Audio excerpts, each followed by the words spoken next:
For some of us, the problem with thinking about investing, putting our money to work so that it grows, is that we do not understand it is a two-step process. First, we have to set some money aside, money that we aren't going to spend. We have to have savings. And then when we have enough savings to meet our needs and to meet any unexpected situations that could come up, then we're ready to put our money to work, put our money places where we can count on it growing. You see, we have to always have access to some of our wealth, perhaps in an emergency or when something unexpected pops up. We cannot tie up all of our wealth in investments because we do not know what will happen in the future. There is uncertainty, and we call this uncertainty risk.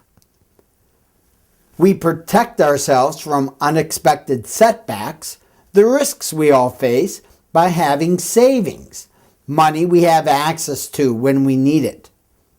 Many experts believe we should save money until we have at least 6 months of our normal expected expenses set aside. In other words, we should save money so that in an unexpected emergency, we can take care of ourselves and anyone that depends on us for 6 months. Now, calculating this amount is simple math. What is our monthly budget? Then multiply it by 6. This 6-month saving goal, however, is not set in stone. It would be useful to have a little bit more.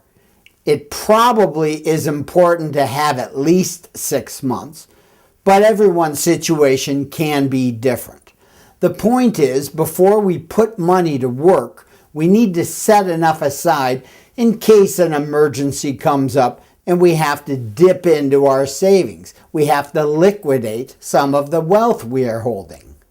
The idea is to plan for financial security, and the key is to be able to have access to savings.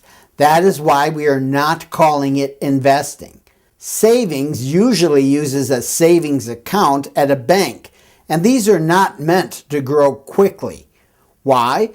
Because when we hope to have money grow quickly, there is always risk that we may lose some or all of it. Everyone should begin with a saving plan, safely depositing our money. It should earn some interest growth because we expect prices to rise over the years.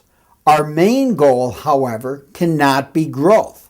Our savings goal is to protect what we set aside and not to spend all that we earn. It should earn some interest in the savings account because remember, most of us expect prices to rise over time. We need our savings to grow modestly so that they don't lose all their purchasing power. But when we set money aside, when we save, the purpose isn't to achieve high growth.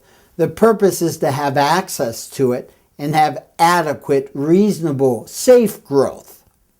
Once we have money set aside and have calculated how much of a safety or security cushion we have saved, it is time to think about putting some of the money to work. Remember, as we move through the financial life cycle, we need to accumulate wealth. Once our saving needs are met, once we have enough money set aside for an unexpected event, we can put money to work. This does mean we're going to accept more risk. When we expect our money to grow faster than it does an insured, safe savings deposit at a bank, we're going to have to accept that there is a chance we will not meet our growth goals or we may even lose money. Risk and rewards. The key is to balance the returns we get on our investments with the risks we take when we make these investments. Now, there are ways to do this to protect yourself and to make sure the risks are not greater than your rewards. But that's another video. For now, just remember that before we can invest, we have to set money aside. We have to not spend it. We need to save for any future event that might happen unexpectedly. And then when we have that savings goal realized, we're ready to develop an investing plan.